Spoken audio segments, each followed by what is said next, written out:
बच्चों, हमें अपने विभिन्न गतिविधियों के लिए एक स्थान से दूसरे स्थान पर जाना होता है। इसके लिए प्रायः हम इन बातों पर विचार करते हैं। हमारा गंतव्य स्थान हमारे घर से कितनी दूर है, हमें वहाँ किस समय पहुँचना है और वहाँ पहुँचने के लिए हम किस वाहन का उपयोग करेंगे। इन बातों पर विचार करके ही अपने घर से हम निकलने की तैयारी करते हैं। आप एक छोटा सा प्रयोग कर सकते हैं। घर से स्कूल के लिए जब आप निकलते हैं तो समय नोट कर लें। इसके पश्चात स्कूल पहुंचकर पुनः समय नोट करें। घर से स्कूल तक की दूरी पता कर लें। इसके लिए आप अपने माता पिता अथवा शिक्षक की सहायता ले सकते हैं।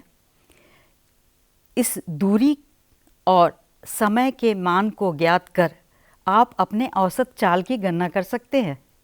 एक उदाहरण लेते हैं। बूझो घर से स्कूल 15 मिनट में पहुंच जाती है और घर से स्कूल तक की दूरी 900 मीटर है। तो देखें बूझो की औसत चाल क्या है। बूझो की औसत चाल बराबर तय की गई दूरी भाग दूरी तय करने में लगा समय, अर्थात v = S/T। S यहाँ दूरी को निरूपित कर रहा है, T समय को और V चाल को। अगर हम दूरी का मान 900 मीटर रख देते हैं और समय का मान 15 मिनट गुना 60 सेकेंड, तो बूझो की औसत चाल हमें मालूम होता है 1 मीटर प्रति सेकेंड। आज का हमारा प्रयोग इसी से संबंधित है। एक समान चाल से गतिमान किसी पिंड के लिए आज हम लोग दूरी समय ग्राफ आलेखित करना सीखेंगे और इस ग्राफ से इस पिंड के चाल की गणना करना भी सीखेंगे। आपके मन में यह सवाल आ रहा होगा कि ग्राफ खींचना क्यों आवश्यक है यदि हमें आंकड़ों की सारणी दी गई है। ग्राफ को एक बार देखते ही आप दो राशियों के बीच के संबंध के बारे में अनुमान लगा सकते हैं। ग्राफ एक चित्रात्मक निरूपण है जिससे दो राशियों के बीच के संबंध को चित्र के रूप में देखने में, समझने में सहायता मिलती है। आज के इस प्रयोग के लिए हमें जो आंकड़े हैं वो दिए हुए हैं। हम इन्हीं आंकड़ों का उपयोग करके ग्राफ खींचना सीखेंगे। इसके लिए हमें एक ग्राफ पेपर की आवश्यकता होगी, एक पेंसिल और एक स्केल भी चाहिए। आइए पहले हम समझ लें कि एक समान गति का क्या अर्थ है। यदि कोई पिंड अथवा वस्तु समान समय अंतराल में समान दूरी तय करती है तो कहा जाता है कि यह वस्तु एक समान गति से चल रही है। मान लीजिए हमारे पास दो राशियां हैं A और B, इस प्रकार कि यदि A में कोई परिवर्तन किया जाता है तो परिणाम स्वरूप B में भी परिवर्तन हो जाता है। यहाँ पर A को स्वतंत्र चर मान लेते हैं और B को अवलंबित चर मान लेते हैं। हम लोग जो ग्राफ खींचने जा रहे हैं समय और दूरी के बीच में, तो यदि कोई वस्तु गतिमान है, मान लिया एक कार है, स्कूटर है या कोई अन्य वाहन, यह समान दूरी समान समय अंतराल में तय कर रही है, तो इसकी चाल ज्ञात करने के लिए हमें इसकी दूरी का मान ज्ञात करना होगा और समय का मान ज्ञात करना होगा। यदि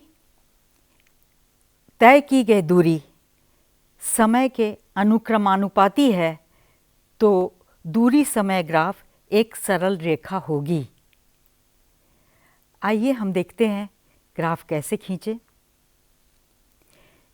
यहाँ पे हमें दो राशियों पर विचार करना है, दूरी और समय। हम इस आंकड़े की सारणी को देखते हैं। पहले कॉलम में समय दिया गया है सेकंड में, दूसरे कॉलम में दूरी को मीटर में दिया गया है। समय यहाँ पर स्वतंत्र चर है और दूरी अवलंबित चर है।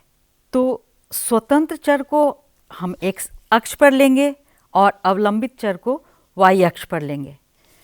आइए देखते हैं ग्राफ पर किस तरीके से x अक्ष और y अक्ष का चयन करें। इसके लिए आप ग्राफ पेपर को ध्यानपूर्वक देखिए। यहाँ पर कुछ बड़े भाग बने हुए हैं और कुछ छोटे भाग बने हुए हैं। बड़ा भाग 1 सेंटीमीटर के बराबर है और छोटा भाग 1 मिलीमीटर के बराबर है। तो सबसे पहले हम एक मूल बिंदु का चयन करते हैं और परस्पर लंबवत x अक्ष एवं y अक्ष खींचते हैं। हम देखते हैं कि एक तरफ 24 वर्ग बने हुए हैं और इसके लंबवत दिशा में 19 वर्ग बने हुए हैं।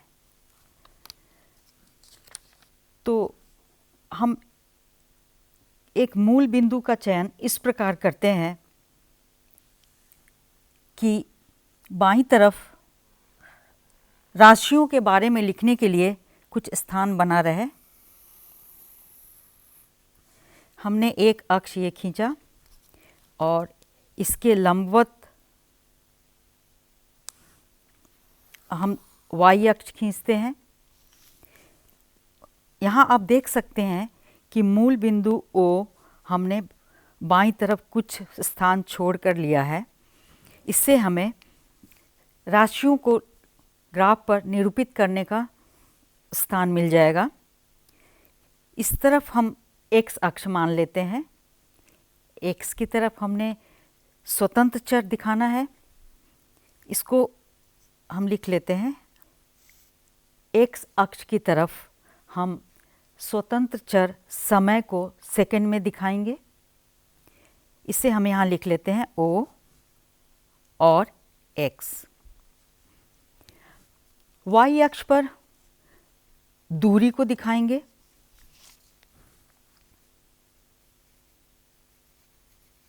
दूरी, इसे हम मीटर में निरूपित करेंगे। तो हमने x अक्ष और y अक्ष का चयन कर लिया और अब हमें पैमाने का चयन करना है। अब हम दिए गए आंकड़ों की सारणी में इन आंकड़ों का न्यूनतम तथा अधिकतम मान देखते हैं। समय का अधिकतम मान 10 सेकंड है और न्यूनतम मान 0 सेकंड है। तो समय का परिसर 0 से 10 सेकंड है। दूरी का न्यूनतम मान 0 मीटर है और अधिकतम मान 100 मीटर है। तो दूरी का परिसर कितना हुआ? 0 से 100 मीटर। अब हम इस ग्राफ पर स्केल का चयन इस प्रकार करेंगे कि पूरा परिसर, समय का और दूरी का पूरा परिसर हमारे ग्राफ पर भली भांति निरूपित हो जाए। तो देखते हैं x अक्ष पे कितने भाग बने हुए हैं। यहाँ पर आप देख सकते हैं कि x अक्ष पर हमें 23 उपलब्ध भाग हैं और x अक्ष पर हमें समय लेना है। तो 0 से 10 सेकंड के परिसर में हम प्रति 2 सेंटीमीटर को 1 सेकंड के बराबर ले सकते हैं। यहाँ पर हमने 2 सेंटीमीटर बराबर 1 सेकंड, अगला 2 सेंटीमीटर बराबर 2 सेकंड, अगला 2 सेंटीमीटर 3।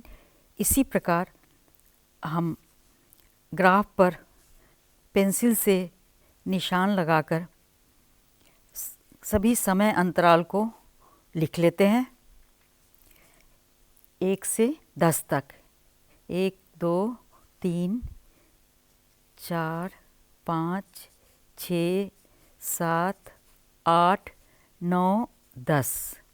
हमने समय के लिए उचित स्केल का चयन कर लिया। 1 सेकंड 2 सेकंड से लेकर 10 सेकंड तक, प्रति 2 सेंटीमीटर बराबर 1 सेकंड। अब इसी प्रकार दूरी के लिए स्केल का चयन करते हैं। दूरी 0 से 100 मीटर है और ग्राफ पर y अक्ष की तरफ देखते हैं कितने वर्ग उपलब्ध हैं। हम देख रहे हैं y अक्ष पर 17 वर्ग ही उपलब्ध हैं। तो यहाँ पर 1 सेंटीमीटर बराबर 10 मीटर हम ले सकते हैं। तो ग्राफ पर हर एक सेंटीमीटर पर दूरी का मान लिख देते हैं। पहले सेंटीमीटर पर 10 मीटर, दूसरे सेंटीमीटर पे 20 मीटर, तीसरे सेंटीमीटर पे 30 मीटर, इसी प्रकार 40, 50, 60, 70, 80, 90 और 100 मीटर अंकित कर देते हैं। इसके पश्चात हम ग्राफ खींचना शुरू कर सकते हैं। आंकड़े की सारणी को सामने रख लें और सबसे पहला जो प्रेक्षण है उस पर ध्यान दें। 0 सेकंड के लिए दी गई दूरी 0 मीटर है, अर्थात यहाँ मूल बिंदु पर हम एक पॉइंट बनाएंगे और पॉइंट को एक छोटे से वृत्त से घेर देते हैं। दूसरा प्रेक्षण देखें। समय 1 सेकंड है और तय की गई दूरी 10 मीटर है। यहाँ देखिए 1 सेकंड पर पेंसिल की नोक को रखते हुए और y अक्ष पर दूरी का मान देखते हुए हम पेंसिल को ऊपर की तरफ ले जा रहे हैं। यहाँ पर 10 मीटर है। यहीं पर हम पेंसिल की नोक से एक बिंदु अंकित कर देते हैं। इस बिंदु को पुनः एक वृत्त से घेर देते हैं। ये दूसरा प्रेक्षण हमने ग्राफ पर आलेखित कर लिया। इसी प्रकार तीसरा प्रेक्षण देखते हैं। तीसरा प्रेक्षण है 2 सेकंड पे 20 मीटर। तो 2 सेकंड पे पेंसिल की नोक रखते हुए और y अक्ष पर दी गई दूरी को ध्यान रखते हुए पेंसिल को ऊपर ले जाते हैं। देखिए यहाँ पर 20 मीटर है। यहाँ पर हमने बिंदु अंकित कर दिया और वृत्त से घेर लिया। इसी प्रकार चौथे प्रेक्षण में 3 सेकंड पर दी गई दूरी 30 मीटर है। अगले प्रेक्षण में 4 सेकंड में दी गई दूरी 40 मीटर है। 5वें सेकंड में 50 मीटर है। 6ठे सेकंड में 60 मीटर है। इसी प्रकार 7वें सेकंड में 70 मीटर है। 8वें सेकंड में 80 मीटर है। हम बिंदुओं को अंकित करते हुए और उन्हें वृत्त से घेरते हुए सारे बिंदु को अंकित कर लेते हैं। इसी प्रकार दिए गए आंकड़ों के आधार पर हमने ग्राफ पेपर पर सारे बिंदु अंकित कर लिए। अब एक स्केल लेकर इन बिंदुओं को मिलाते हैं। बिंदुओं को मिलाते समय इस बात का ध्यान रखते हैं कि जो रेखा हम खींच रहे हैं उस रेखा पर अधिकतम बिंदु आ जाएं।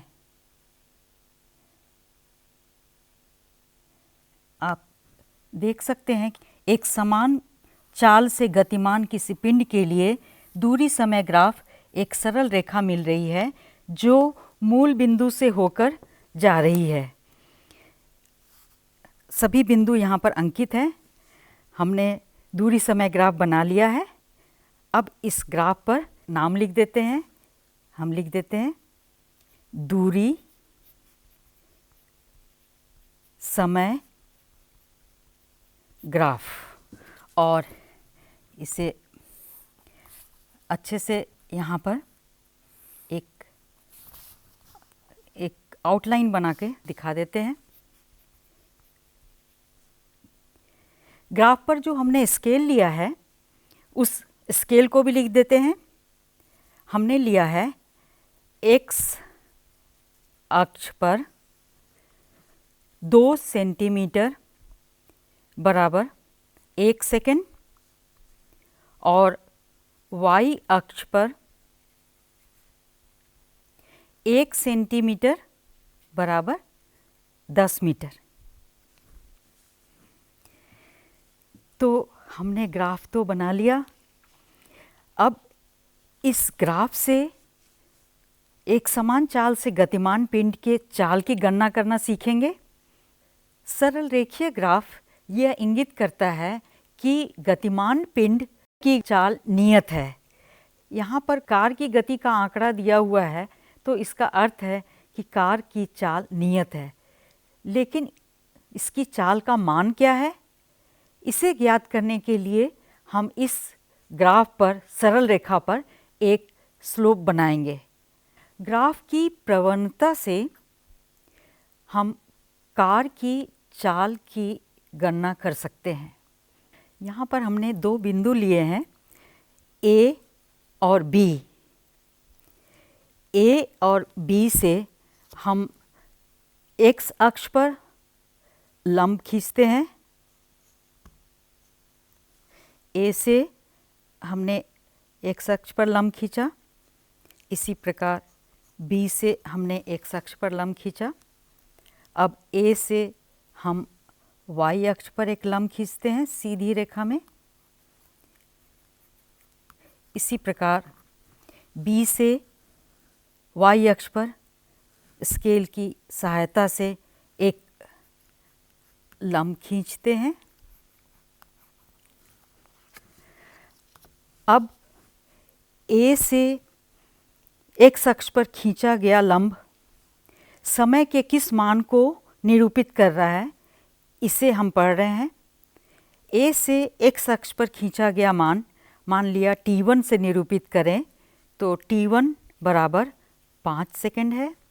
B से x अक्ष पर खींचा गया लंब t2 बराबर 7 सेकंड है। यहाँ t2 और t1 लिख देते हैं। इसी प्रकार t1 और t2 के संगत दूरी के क्या मान हैं, इसे पढ़ लेते हैं। t1 के संगत दूरी को s1 से निरूपित कर दें, t2 के संगत दूरी को s2 से निरूपित कर दें। s1 का मान 50 मीटर है और s2 का मान 70 मीटर है।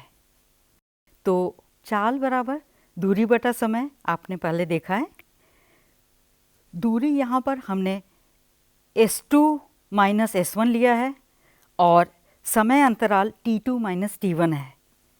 यहाँ देखिए s2 माइनस s1 20 मीटर है और t2 माइनस t1 2 सेकेंड है।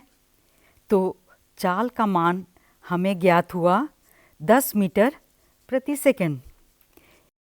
इस प्रकार हमने एक समान चाल से गतिमान किसी पिंड के चाल की गणना कर ली है। यह 10 मीटर प्रति सेकंड प्राप्त हुआ है। हमने एक ग्राफ पहले से ही आलेखित करके रखा है और उस पे हमने प्रवणता को दर्शाया है रंगीन पेंसिल से। आप देख सकते हैं कि यहाँ पर बिंदुओं के जोड़ियों के बीच के अंतराल को कम रखा गया है, यहाँ ज़्यादा, यहाँ उससे दूसरे वाले प्रेक्षण से थोड़ा सा कम, यहाँ फिर अलग रखा गया है। और हर बार t2 माइनस t1 और s2 माइनस s1 नोट करके कार की चाल की गणना की गई है। हर बार हमें कार की चाल का मान 10 मीटर प्रति सेकंड प्राप्त होता है। इसे हमने अवकलन सारणी में लिख लिया है और कार की चाल का औसत मान हमें प्राप्त होता है 10 मीटर प्रति सेकंड। तो आपने देखा कि एक समान चाल से गतिमान किसी पिंड के लिए दूरी समय ग्राफ आलेखित करना कितना आसान है और ग्राफ को एक बार देखते ही पता चल जाता है कि दूरी समय के अनुक्रम अनुपाती है, क्योंकि यह एक सरल रेखा है। तो आज हमने यह दूरी समय ग्राफ आलेखित करना सीखा। आइए एक बार पुनः इसे देखते हैं हमने कैसे किया। सबसे पहले दी हुई सारणी को ध्यानपूर्वक देखते हैं और यह निर्णय लेते हैं कि कौन सी राशि स्वतंत्र चर है और कौन सी राशि अवलंबित चर है। ग्राफ पेपर पर परिपाटी के अनुसार स्वतंत्र चर को x अक्ष पर लेते हैं और अवलंबित चर को y अक्ष पर लेते हैं। सारणी में आंकड़ों का परिसर तथा न्यूनतम एवं अधिकतम मान देखते हुए ग्राफ पर स्केल निर्धारित कर लेते हैं। फिर समय के प्रत्येक मान के लिए तदनुरूपी दूरी का मान ग्राफ पर अंकित करते जाते हैं और सभी बिंदुओं को एक स्केल की सहायता से मिला देते हैं। हमें एक सरल रेखा प्राप्त होती है और तत्पश्चात ग्राफ पर सरल रेखा की प्रवणता ज्ञात करते हैं। प्रवणता से कार की चाल का औसत मान प्राप्त हो जाता है।